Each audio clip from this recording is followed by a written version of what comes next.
Hi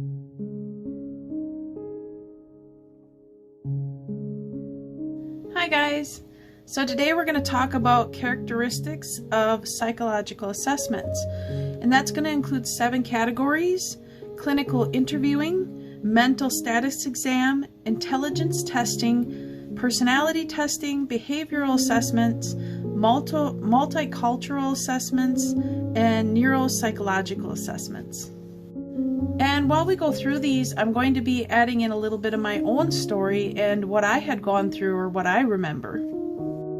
So first I'm going to explain what a psychological assessment is, and it is a procedure in which a clinician provides a formal evaluation of an individual's cognitive, personality, and psychosocial functioning. Clinicians use the assessment process to provide a diagnosis or at least a tentative diagnosis of an individual's psychological disorder. Assessments are also useful when clinicians consult about an individual's level of functioning in a specific area. So there are 2 kinds of interviews that go along with this for this first part, and one is called a clinical interview and the other is an unstructured interview. Now, a clinical interview is a series of questions that they administer in face-to-face interactions with the client. The answers the client gives to these questions provide important background information on clients, allowing them to describe their symptoms and enable clinicians to make observations of other clients that can guide decisions about the next steps, which may include further testing. Now, unstructured interview consists of a series of open-ended questions regarding the client's symptoms, health status, family background, life history, and reasons for seeking help. So basically, to add in a little bit of my story, when I first started this process, as far as like counseling, was back when I was 14 years old, on to when I was about 17. And this was done with a counselor, and she was doing this, trying to understand. But each time I would go in, she noticed there was these different moods, she called them. And I'm actually still friends with that counselor today. She's actually in her 80s. And she talked about, because my files are gone now, and she had talked with me about how I acted. And she said it was confusing because one minute I'd be this very shy, very quiet, very secluded child. And then the next time I'd come in, I'd be this very religious, very protective person. And then the next time I'd come in, I'd seem very angry and aggressive. But back then, they had no idea I had DID. None. They knew something wasn't right, but most commonality for teenagers is to have mood swings. So they just kind of threw it in with that, not really knowing. Yet when they dug into my history and my school records and all that, even my therapist today noticed that there is this ups and downs, even in kindergarten, where my grades all of a sudden are up in the first level, and then in like the last level at the end of the year, they drop again. And there was these inconsistencies that added into the understanding of, okay, this is kind of showing more DID symptoms even then, even though back then they were good coping mechanisms and they helped me to survive. So at that time, I wouldn't even really call it DID. It was more of a coping mechanism used as a child to deal with the severe abuse I was going through. So as you notice this chart here, it's basically areas covered by the clinical interview itself. And if you notice, they're basically taking basic information to start out with: age and sex, reason for a referral. They want your education and work history, current social situation, physical and mental health history, drug and alcohol use and current medication, family history, and behavioral observations. And these are basic starts to a clinical interview to get to understand the person and their symptoms, to help them further along to understand them before doing like the second level of treatment where they get into the trauma and things like that. And it states here, as you can see, the clinical interview is a key step in the diagnostic process because of the information it provides regarding the client's current symptoms, history, and availability of social support. So another chart I want to talk about is the structured clinical interview, which is 4 DSM-5s. and it's called the SCID. I'm not going to show you the chart because I don't want you getting an idea of, oh, based on this, I have this, okay? It states here, clinicians who administer the SCID modify the wording and order of questions to accommodate the particular individual whom they are examining. Clinicians use the SCID-1 to make Access 1 diagnoses and the SCID-2 to make Access diagnoses. Both SCIDs are designed so that the clinician can adapt to the interviewee's particular answers. The questions are worded in standard form, but the interviewer chooses which questions to ask based on the client's answers to the previous questions. Now, I can relate to this because basically what they're doing is they're modifying everything that you have given them into a special package to help structure and guide and heal you. So a lot of times there's these little bumps in the road, and this kind of stuff through assessing can help smooth that out a bit. Next, they will do a mental status examination, so that's part of it, and then an intelligence testing. And I'll give you a brief on what them are. Mental status examination is to assess a client's current state of mind. In conducting a mental status examination, the clinician assesses a number of features of the client, including appearance, attitude, behavior, mood, and affect, speech, thought process, content of thought, perception, cognition, insight, and judgment. The outcome of the mental status examination is a comprehensive description of how the client looks, thinks, feels, and behaves. Now, intelligence testing, many professions, mental health, business, government agencies, intelligence IQ tests for the variety of assessments, including overall cognitive evaluation, diagnosis of learning disabilities, determining of giftedness or mental retardation, and prediction of future academic achievement. Clinicians also sometimes use IQ tests in the diagnosis of neurological and psychiatric disorders, such as DID. And through that, they can pick up, like for me, when I had my disability testing done, they found out that I had really low, like, mathematical skills, like first, second grade. It was so embarrassing because when the assessment was being done, they'd ask me a question and I'd hide my hands under the table trying to use my fingers to count, because they'd say, you know, what's 41 plus 82, and I'm like, you know, so I'm sitting there I can't comprehend those things. Because in school, if you look at my school records, which is what they did, they found that there was a drop because I was being severely abused at that time, even though they didn't know that, you know, till then, that this was a problem, okay? But then when they did testing for other things like survival skills, I was above average, you know? So there was these things that fluctuated and didn't make sense. And it was the same with like, what was it? They had blocks and cubes and things like that saying, put this together like the shape of this. And it was odd because the first day I kept failing. I panic. And I don't remember everything. But then like the second time I came back, all of a sudden I'm putting them together, no problem. And I don't remember it. And I'm like, how'd that happen? You know? Now, keep in mind as we continue on, I am not by any means a therapist or a psychologist or have a degree in anything. I'm just going through stuff that I'm learning through college books that I want to understand to actually help myself and others.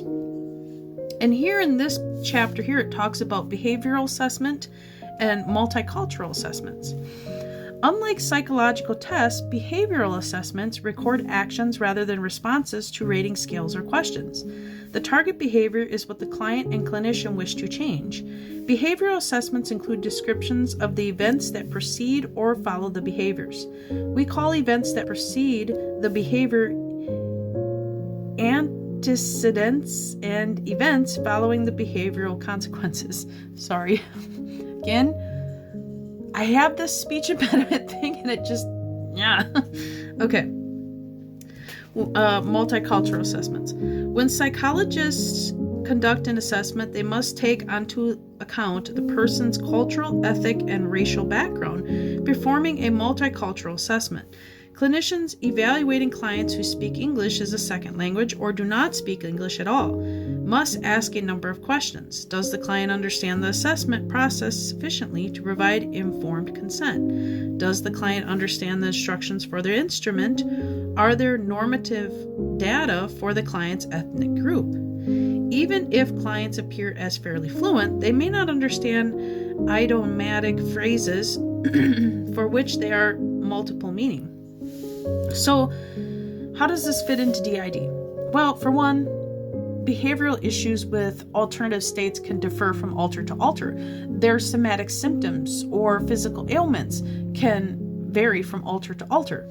So, and it's the same with culture. It's the same with belief. So one alternative state could actually have a very heavy belief in something, while another thinks, no, I'm not, this or that. So these are things that have to be, monitored and understood. So a bit of my own story added into this. There was this strange behavior that I would show, especially in the last 4 or 5 years, where there would be religious belief that would come out in various styles, various things, various, what do you call it? Where you actually feel OCD, that it has to happen and you have to do it. Embedded, I guess would be the word for it, where my alternative state Squeezy and Ava felt that they had to do things a specific way in order to receive food, water, and these beliefs didn't leave right away. I still, even though integration has happened with some of my alternative states, there is still issues with it. It's a bit concerning, but my therapist and I are working through it. But it get to the point where literally they thought it was OCD because I would refuse to leave the house without having the house clean. I would refuse to eat or drink anything until the house was clean. So these were things that were embedded from my past of being at this place that I was at. We call it Rita's, where Sister Mary had this ability to control my water and food intake. And it was, you're not getting this until this is done. You're not getting this till this is done. And sometimes there was pieces of me that would fight back with Sister Mary, and it would lead to severe punishment. There's been memories of me getting, which I talk about in previous videos, where I was drugged. I was given midazolam through the calf needles on that farm to knock me out, to put me to sleep. And it's strange how that works because I still have some memory of puking. I still have memory of the thirst that I wanted so bad, the intense need of wanting water. And I had done a previous video quite almost a year back now, I think, where I'm literally crying because I'm still processing it. But now that it's processed, it's not as scary and I'm more present. But I talk about how I'm walking the ditch early in the morning to get water on my socks from the long grass, and then to go back to my room because there was these times where she'd go, you need to exercise, and she'd use her German language, and then I'd go back in, and then she didn't know, it didn't hit her that my socks were wet, but I knew what I was doing. So I went in and I'd wring the socks and I'd drink the water, and the intensity of that still kind of brings my heart rate up, but I'm getting better at processing those kind of memories and staying present. So these are the kind of things that go with that. So if you notice in this next chart, there's quite a bit of detailed information, and this is called an MMPI 2 and an MMPI 2RF. Now keep in mind this is a little bit of an older book, so some of this may change, but it just gives you a moral idea of what they test for. And you can see in all this the tiny details. They're checking, depression and schizophrenia, and then you get down to the other table, 3.8, and they talk about somatic complaints, which is something that a lot of people with DID have based on their trauma. When a person has a dissociative state and alternates, they literally show somatic symptoms, right down to pain, bleeding, cramping. When the abuse took place, these were things that you felt as a child, so that alternative state is going to still feel them things. And it can cause pain even for you after you come back.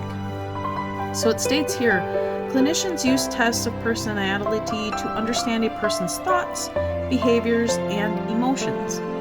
Excuse me. There are two main forms of personality tests, self-report and projective. These tests differ in nature of their items and in a way they are scored. Now it states here there are literally hundreds of these developed for such specific purposes. These inventories or evaluations may also supplement more general assessment methods. And here it talks a little bit about projective testing. A projective test is a technique in which the examiner asks the test taker questions about an ambiguous item. The underlying idea behind projective tests is the people cannot or will not provide accurate statements on self-report inventories. For example, clients may not wish to say that they are experiencing unusual symptoms or have qualities that they deem negative. So this is called what DID does. It's a covert disorder. So you're literally trying to hide everything. And they're talking about that here, that they have tests to find that. Okay. On projective tests, clients may be less guarded about their responses because they don't know how the assessor will interpret their answers. Projective tests are most useful when combined with self-report inventories rather than used as the sole basis of diagnosing or evaluating a client. Now, I'm not going to show you the test for that either because that is something that is vital for therapists and clinicians and psychologists to do. So last, we're going to get into the neuropsychological assessments and what them are about, and I'll even add a little bit about my own story into this. Neuropsychological assessments is the process of gathering information about a client's brain function on the basis of performance and psychological tests. Clinicians use neuropsychological assessment to measure and attempt to determine the functional correlation of brain damage by comparing a client's performance on a particular test with normative data from individuals who are known to have certain types of injuries or disorders. So, in a neuropsychological assessment, the clinician can choose from tests that measure attention and work, short-term memory, processing speed, verbal reasoning and comprehension, visual reasoning, verbal memory, and visual memory. A number of tests evaluate that clinicians call executive functioning, the ability to formulate goals, make plans, carry out plans, and then complete the plans in an effective way. So for me, that was a big no-no. I had been through, which I thought was 25 jobs. No, they told me it was 28 jobs, where I would work part-time, try to, save up money, do things. And it got to the point when 2009 had hit that they decided, okay, she can't work a job. I excel at doing things, like doing reading and studying. But then all of a sudden the light goes out and then I got to switch to something else because it's like I can't handle excessive amounts of things. Especially with my degenerative disease, my fibromyalgia, and then PCOS and all that.